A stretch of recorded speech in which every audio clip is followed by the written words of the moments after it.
Basic time value concept. The present time value of money indicates a relationship between time and money.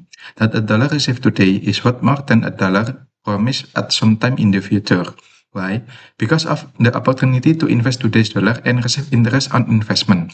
Yet, when deciding among investment or borrowing alternatives, it is essential to be able to compare today's dollar and tomorrow's dollar on the same footing. To compare apple to apple, investors do that by using the concept of present value. Financial reporting uses different measurement in different situations. Historical cost for equipment, net realizable value for inventories, and fair value for investment. According to the IASB recent guidance on fair value measurement, the most usual fair value measures are based on market price in active markets. However, for many assets and liabilities, market-based fair value information is not readily available. In these cases, fair value can be estimated based on the expected future cash flow related to the asset or liability.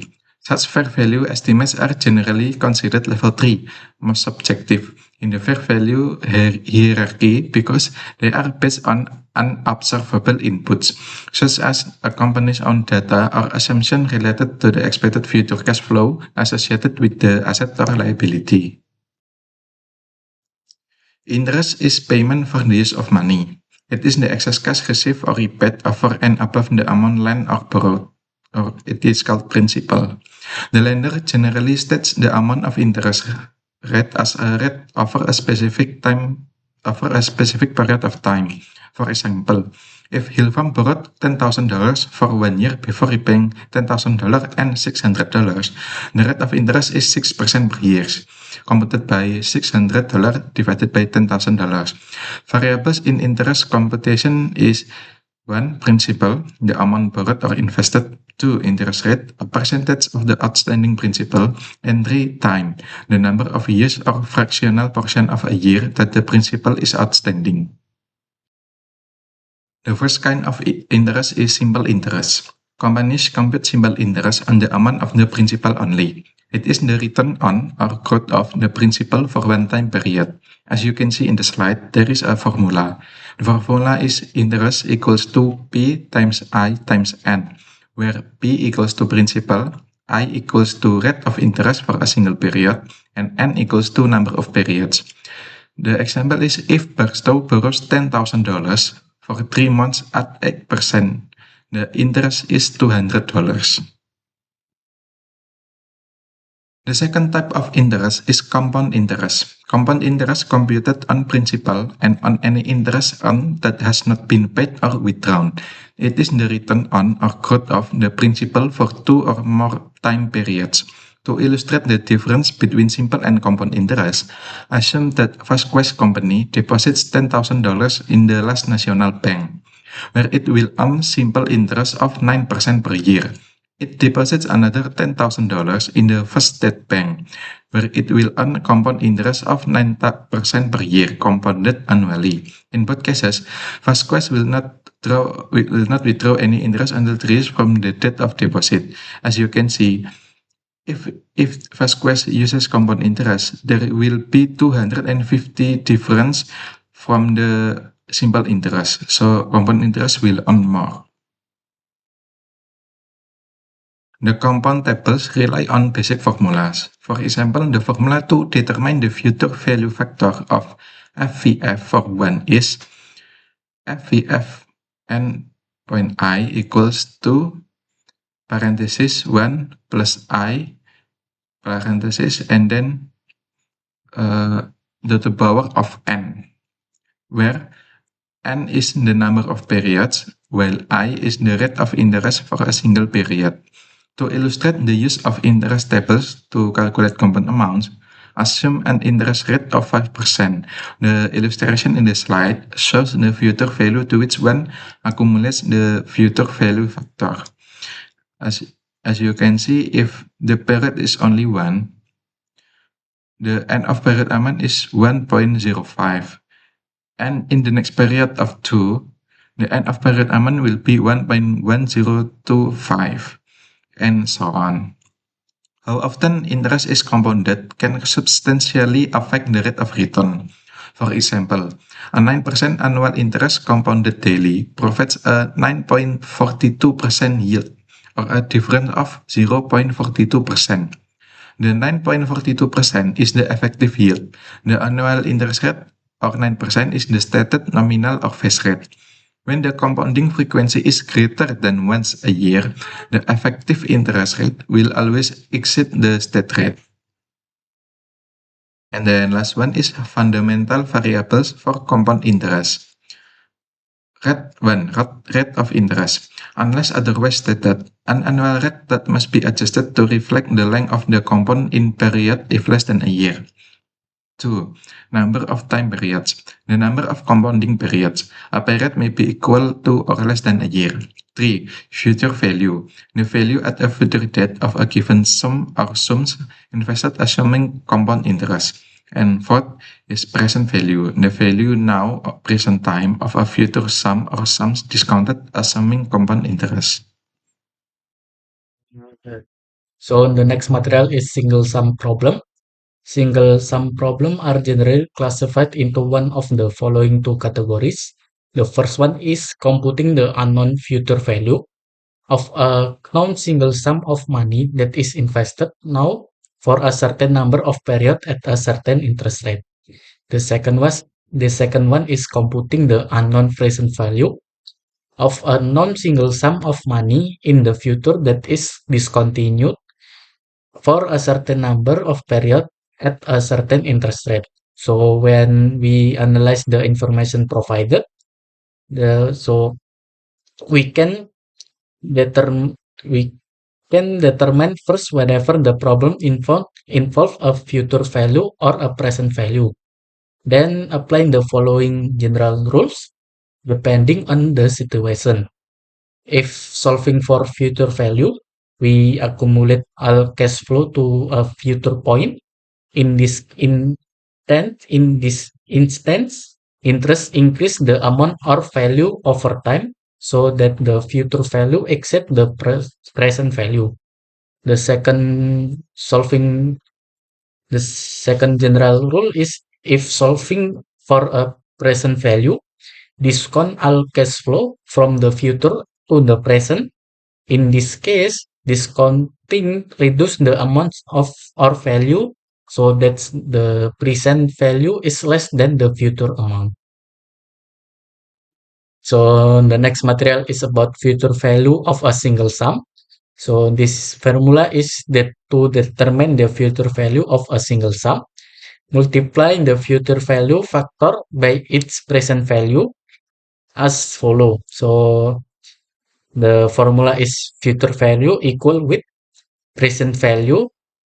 We are gonna multiplying the future value factor for n.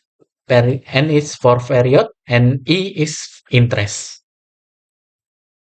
So this is the example of future value of the a single sum.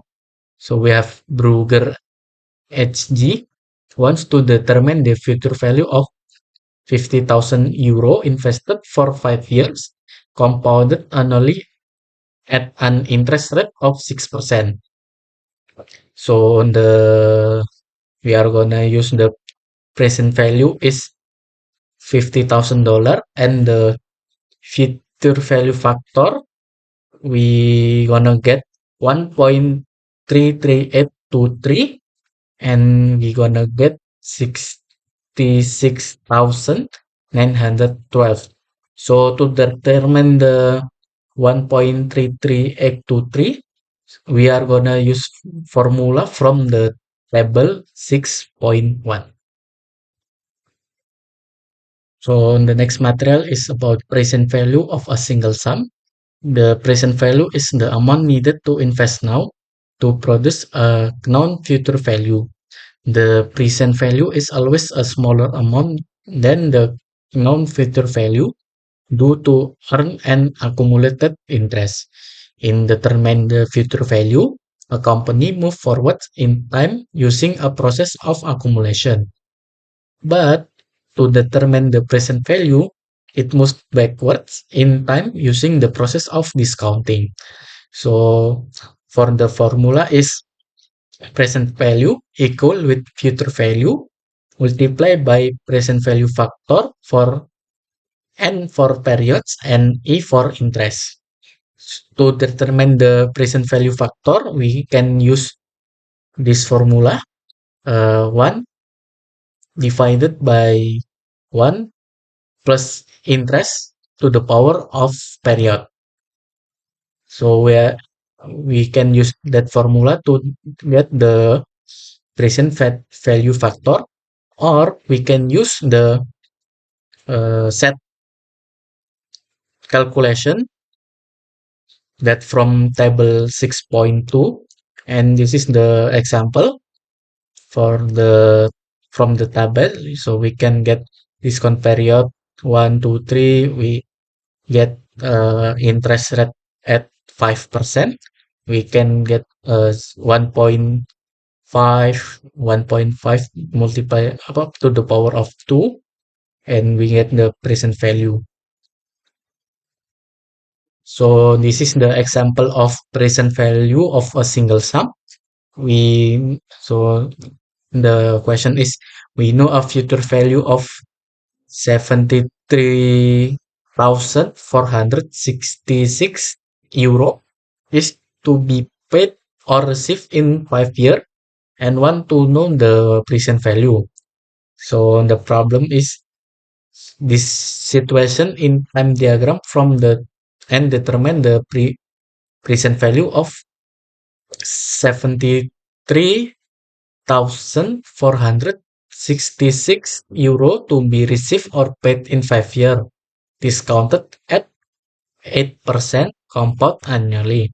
So we like the future value, we got 73,466 euro, and the present value factor is 0.68058, and we can get 5,000, and actually it's 49,999 point something, and we can get rounded by 0.51 euro. So we get 50,000. So like I said before, to determine the present value factor, we can use the financial calculator or the present value of a single sum in the table 8.2. So the next one is solving for other unknown in single sum problem. So in computing either the future value or the present value in the previous single sum illustration, both the number of period and the interest rate were known. In many business situations, both the future value and the present value are known, but the number of period or the interest rate is unknown. So the following two examples are single sum problem. Future value and present value with either unknown number of period and or an unknown interest rate. So I use the unknown number of period. So the future value is still the same formula, and for the present value is still the same. But the difference is when after we know the future value and present value, we divided the future value with the present value, and we are gonna get 1.4641, and to determine how many period it gonna need, you can use the table 6.1. It's same with the present value approach. So this is my turn to explain about the future value of an ordinary annuity. So this is the sum of the rent plus the accumulated compound interest on them. This is the first methods that I provide in this slide. So this is when the transaction happened, we calculated one by one. For the formula I already provide in the slide, and then E for the interest rate, and then N for the number years the money grows. For the example, we calculated the first year, so E, it's the interest rate, 5%, we change it into the decimal, become 0.005, and then we replace it by 1, and then we power it with the number of the year money grows. Because we calculated the first year, so we just power it by 1. And then for the 2, 3, 4, 5, it's the same. In the second, I will explain about the second method. They have two types. The first type, it's the if table provided, and the second if the table not provided. So basically the formula similar with the previous one, but we have a different, it's divided. Now for the E, it's the interest, and it's the period. We take an example of the fifth period with 5% interest, and 1 plus the interest powered by the period minus with 1, and then we divide it with the interest, and the calculation is the same as the table, 5.52563. And the second, if the table is not provided, so how we calculate it, it is the same, guys, but we'll multiply with 5. The formula is same, FVF with O, A, and I, but we have a new alphabet, it's R. R, it's the periodic run. If we want to calculate the fifth period, so we multiply with fifth, and so same with all of the period. And then we're gonna talk about the ordinary annuity and annuity due. So ordinary annuity, it's when a payment are made of the end of each period, and for the annuity due, it's payment are made at the beginning of each period. So in ordinary annuity, because the first deposit happened at the end of the period 1, it doesn't earn interest during the period 1, so that's why in the table in period 1 there is no interest. And for the annuity due, because the money is deposited at the beginning, interest earning immediately. So the diagram show the interest in annuity due.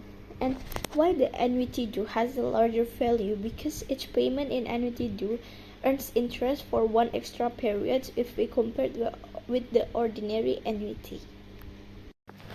So in this calculation, the price already provided, and then how we calculate it.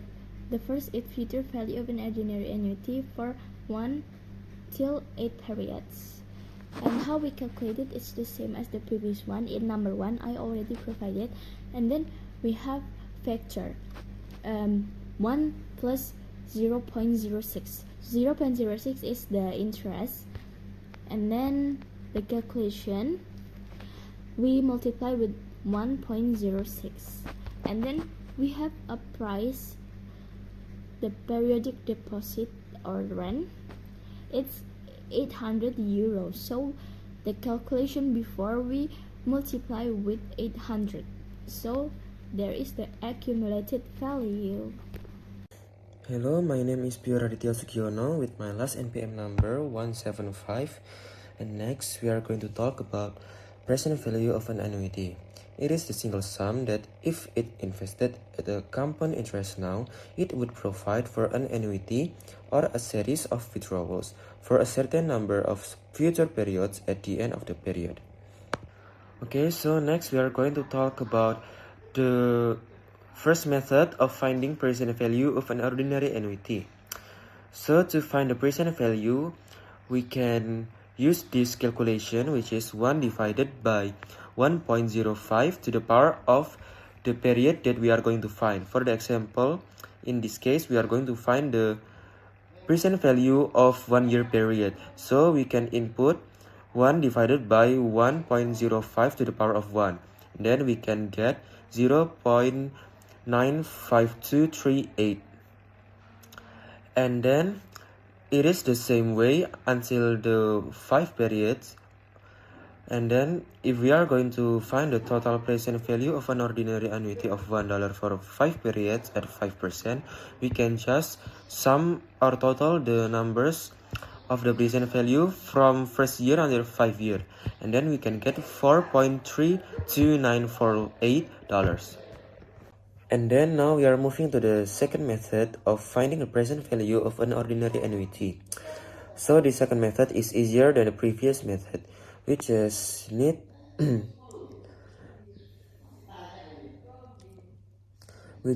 to immediately use this formula, which is 1 minus 1 divided by 1 plus interest to the power of n, which is the period, and divided by interest. So it is easier and shorter because we don't need to find one by one from 1 until 5, but we can immediately put the period of 5 years to the formula. For example, if we are going to find a period of 5 years of 5% interest, we can do 1 minus 1 divided by 1.05 to the power of 5, then we divided it by 0.05, and we can get the number of 4.32948, which is the same with the previous method, but it is easier and shorter. And the next we have a problem of present value of an ordinary annuity, which is a rental receipts of $6,000 each will be received at the end of each of the next 5 years. So we can conclude that the periodic rent is $6,000, which is DR.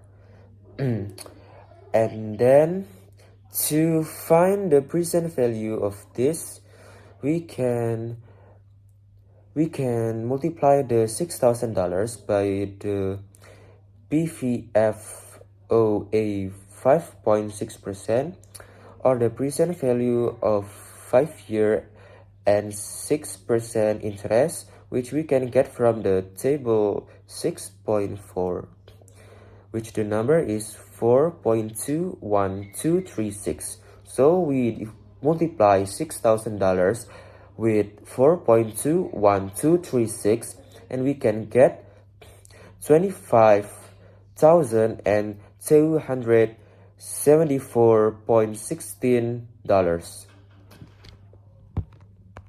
Okay, so now after we are talking about the ordinary annuity, now we move to present value of an annuity due.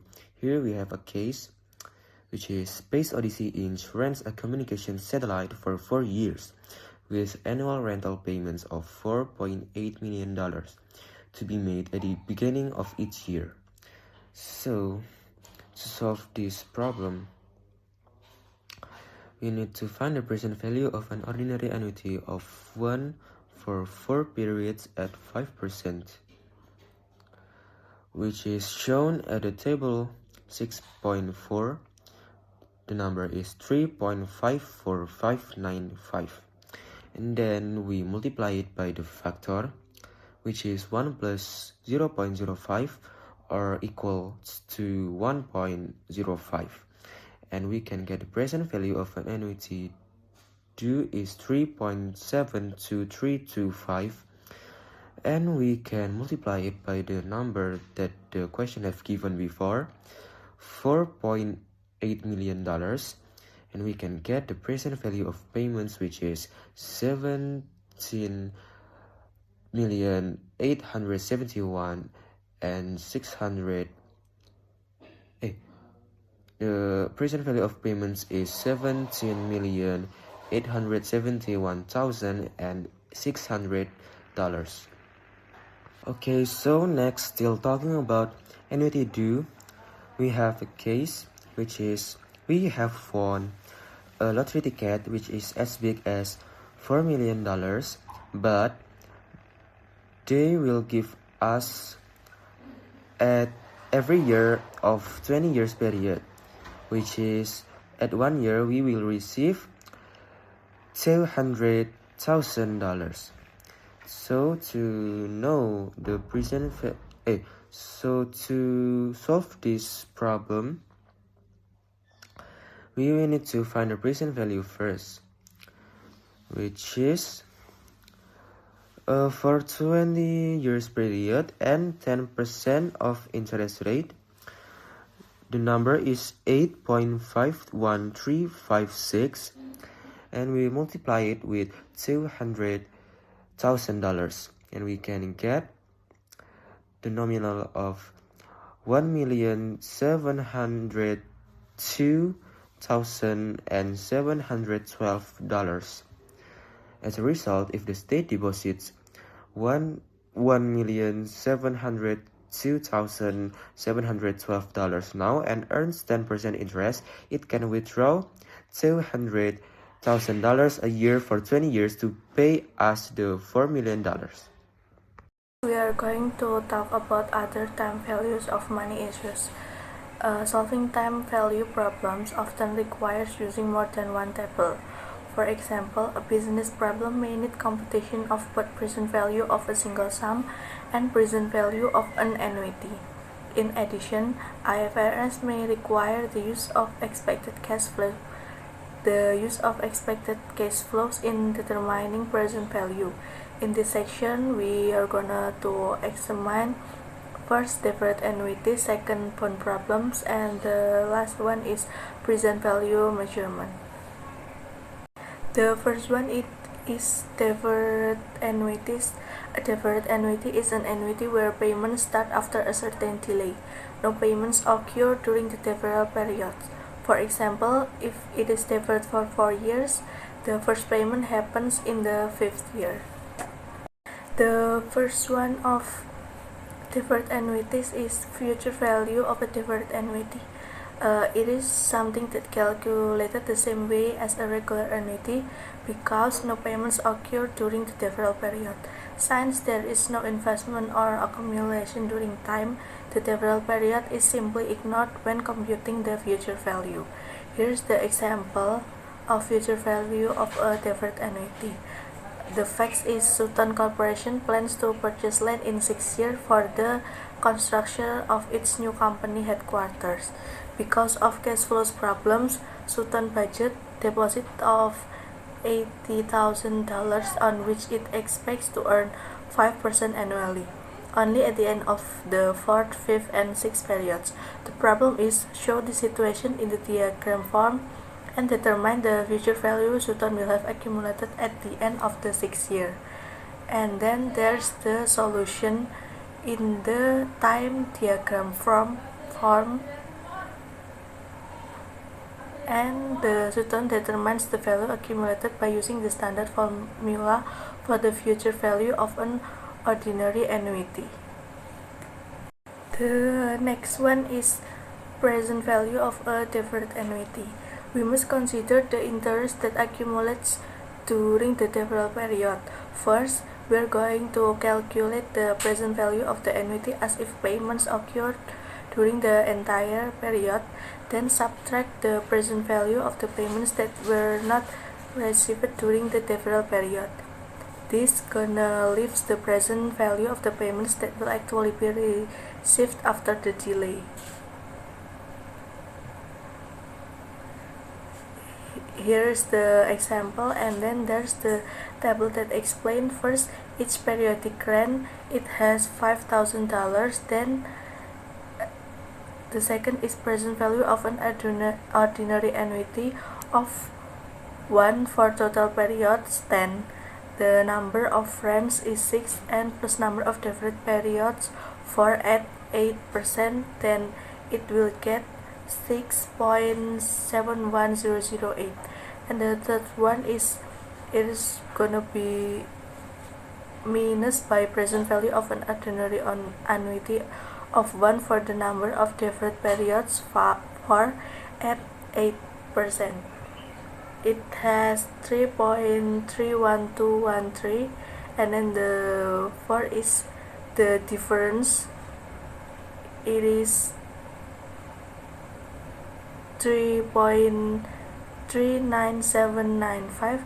So we get the present value of 6 rand of $5,000 deferred for periods.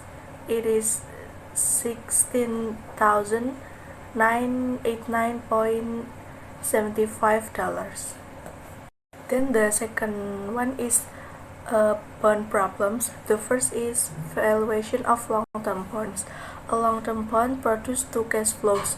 The first one is periodic interest payments during the life of the bond, and the second one is the repayment of the principal or face value at maturity. The bond's market value is calculated as the present value of these two cash flows.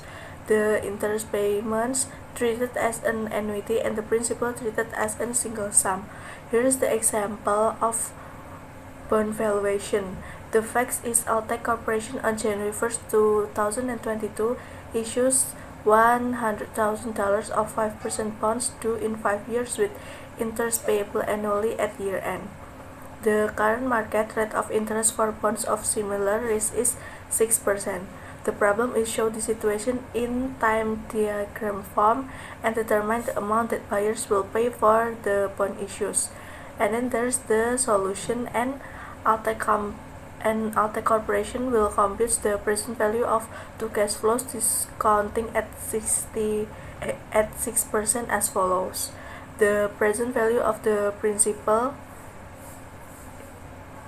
it has $75,076.00, and then the second is present value of the internet payments.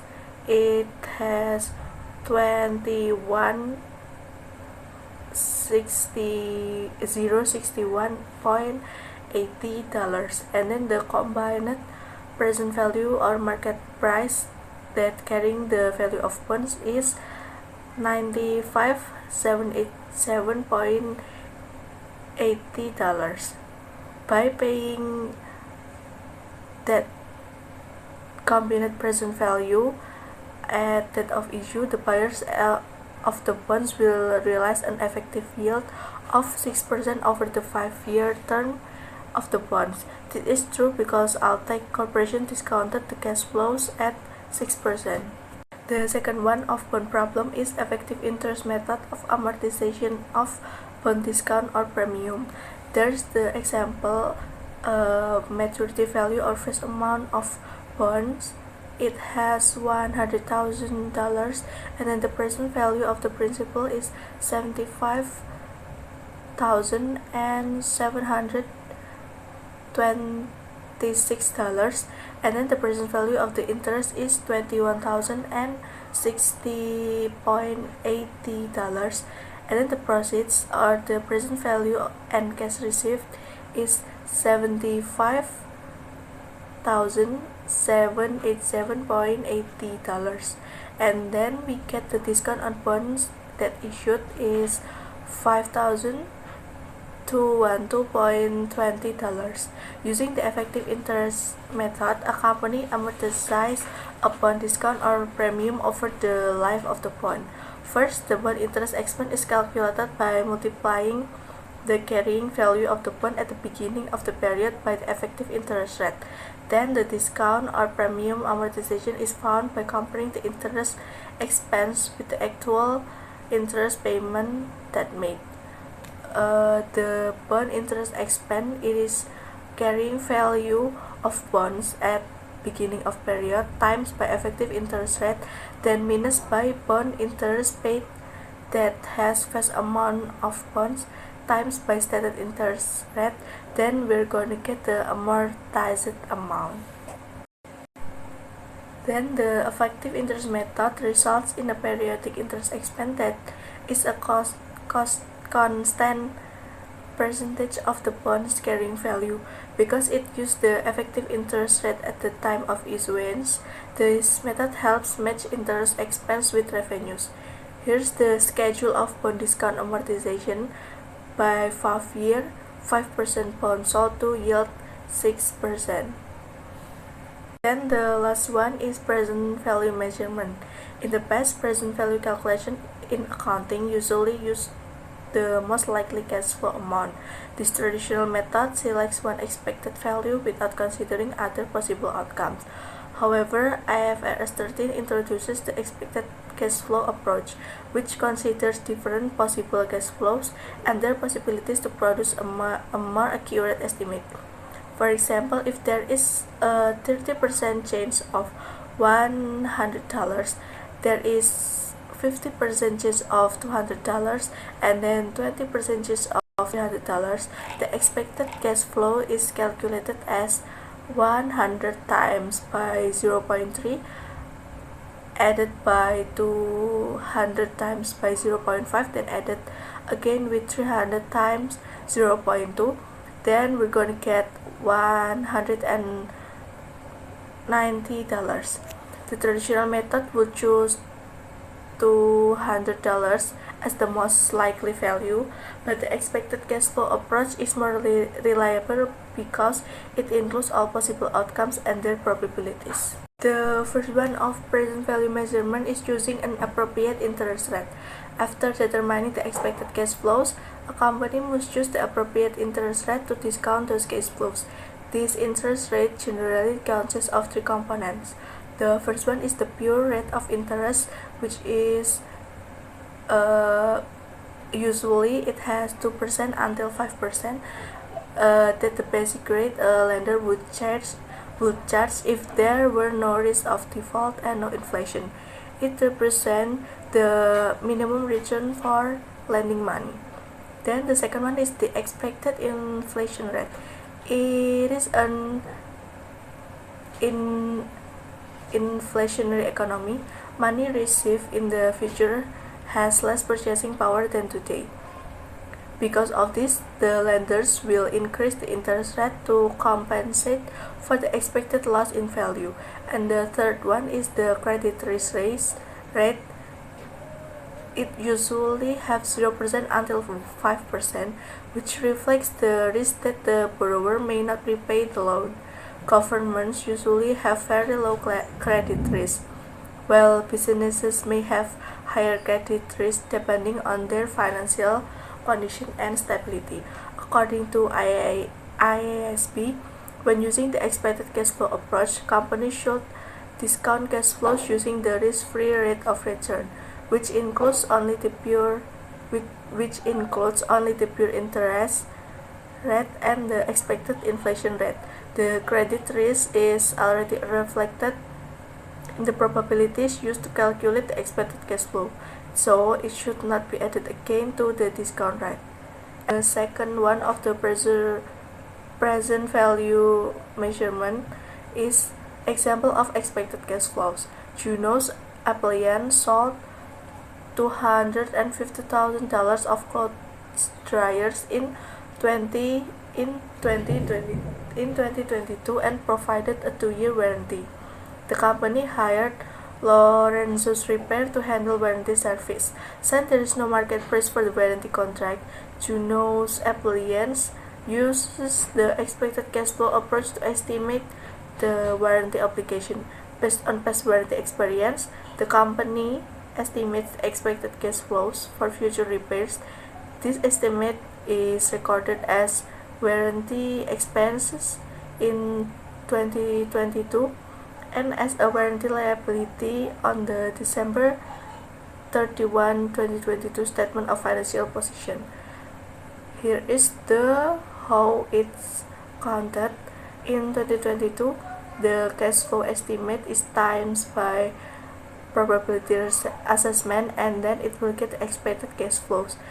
It has $6,160, and in 2023 it is also the same, that the cash flow estimate times by probability assessment, and it will get the expected cash flows with the number of $6,900.